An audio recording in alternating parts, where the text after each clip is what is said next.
The United States is the leading power in today's world, and arguably the only existing superpower. Currently, no other country can match its economic, technological, political, and military superiority. And even though challenges like China are gaining terrain, America still maintains its primacy. But what are the principles at the basis of its grand strategy? I'm your host Kasim, and welcome to another KJ vid. In this video we will discuss America's geopolitical thinking. But just before we begin, please support KJ Vids by subscribing to our membership plan on kjvids.co.uk. The website has tons of other content and is a useful resource for geopolitical enthusiasts. This will also help us keep politically and financially independent.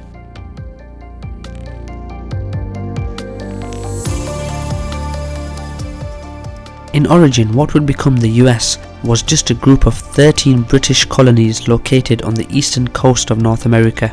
In 1776, they started an armed uprising against the British rule, ultimately gaining independence in 1783 under the name of the United States of America. Initially, the new state adopted an isolationist stance, yet this was not absolute.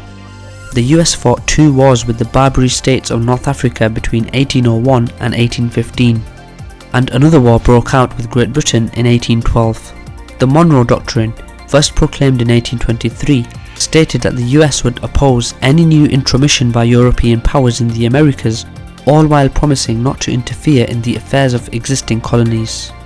Meanwhile, the United States was expanding its territory towards the unexplored lands of the West, resulting in a war with Mexico between 1846 and 1848, and in numerous violent clashes with the natives. By the mid of the 19th century, the Pacific coast had been reached. America's population rapidly increased thanks to massive immigration from Europe, and it began a rapid industrialization which affected in particular the cities along the eastern coast. In 1861, a major political crisis degenerated into civil war when some southern states seceded from the US to form the Confederated States of America, but the rebellion was ultimately defeated 4 years later. As economic development progressed, America turned into a major industrial power, and its navy was becoming more and more powerful. At that time, the United States started getting involved in the great power politics of the late 19th century. It established bases in the Pacific Ocean and forced Japan to open itself to foreigners. It defeated Spain in a brief war in 1898, thus taking control of Guam, Puerto Rico and the Philippines, plus obtaining a protectorate over Cuba, on which it maintained its influence for decades. In 1900, it took part in the repression of the Boxer Rebellion in China alongside other colonial powers. America remained neutral when World War I erupted in 1914 and only joined the conflict 3 years later. President Wilson attempted to create a new international order based on liberal institutions, but the refusal of the US Congress to ratify America's participation to the League of Nations condemned this project to failure. After the shock of the Great Depression, US-Japanese tensions started mounting over the control of the Pacific, while in Europe emerged the Nazi threat. America did not participate in the early stages of World War II, but once it joined the conflict in late 1941, it became the leader of the Allied coalition. At the end of the war in 1945, the US was a superpower. It was the world's industrial and financial center, the inspirer of the post-war institutions, and the leading military power, with bases all over the planet and the monopoly over nuclear weapons. Yet the Soviet Union had also emerged victorious from the conflict, and it represented a primary challenge to America's supremacy. The two became entangled in a long confrontation known as the Cold War, which ended in 1991 when the USSR collapsed. This was probably the pinnacle of America's power, with no country capable of countering it. The rise of new powers such as China is now putting America's primacy under discussion, but for the time being, the US still remains the world's main power.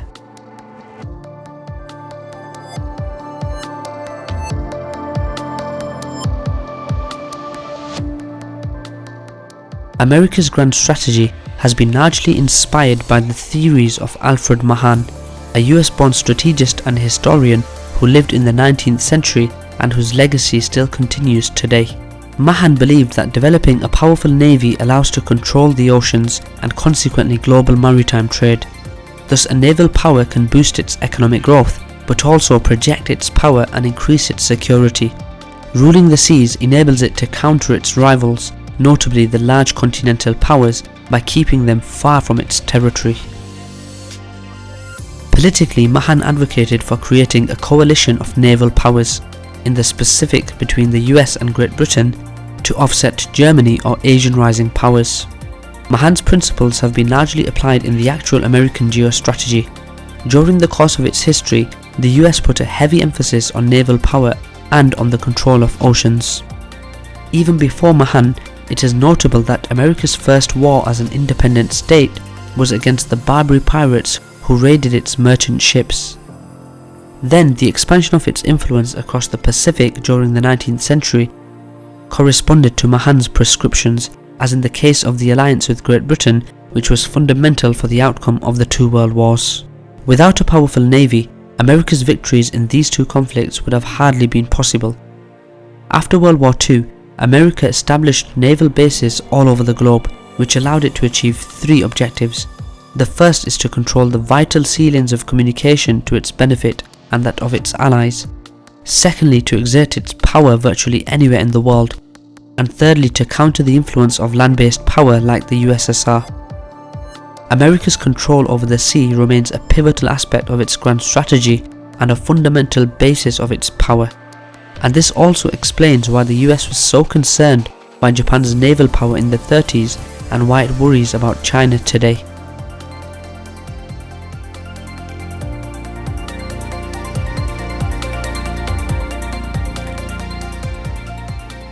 During the Cold War, America's main geopolitical objective was to counter the USSR, which was a continental power trying to expand its reach to the oceans.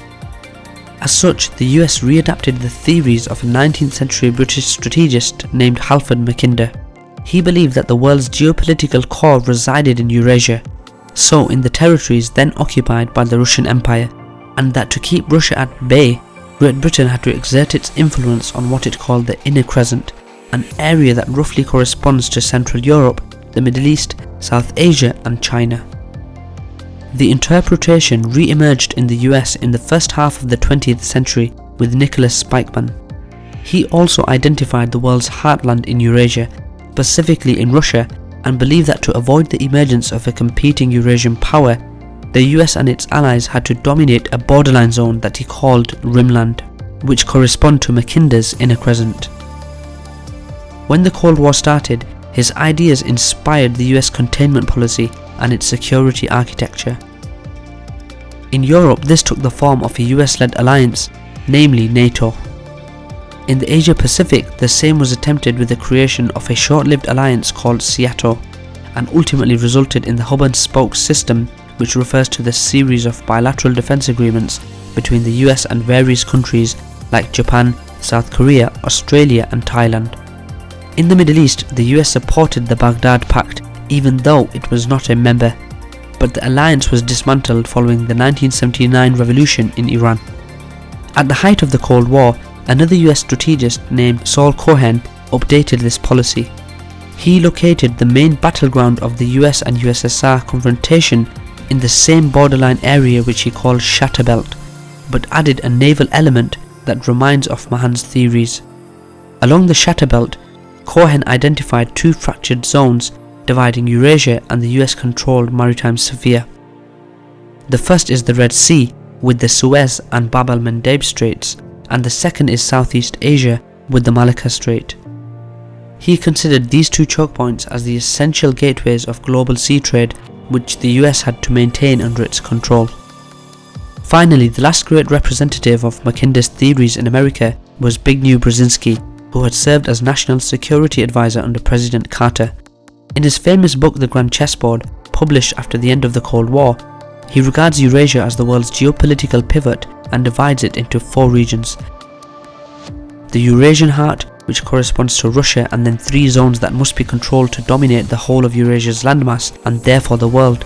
The West, which is Europe, the South, and namely the Middle East, and the East, which includes the Asia Pacific.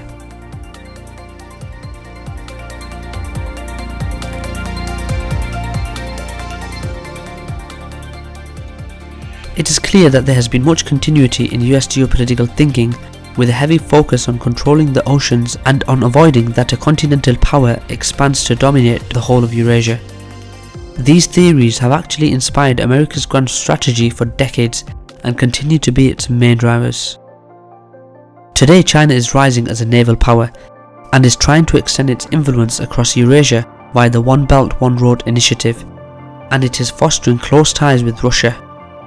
Since China is located in the border zone identified by Mackinder and his followers, this raises concerns amongst US policymakers because it could translate in Eurasia being ruled by hostile powers.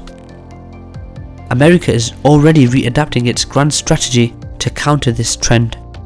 Obama's pivot to Asia and Trump's Indo-Pacific strategy both seem readjustments based on Mahan's strategy of using naval power to keep rivals at bay, combined with the need to control Europe's periphery to prevent the whole of it from being dominated by a single continental power, with the main difference that now the centre of gravity appears to have shifted from Russia to China.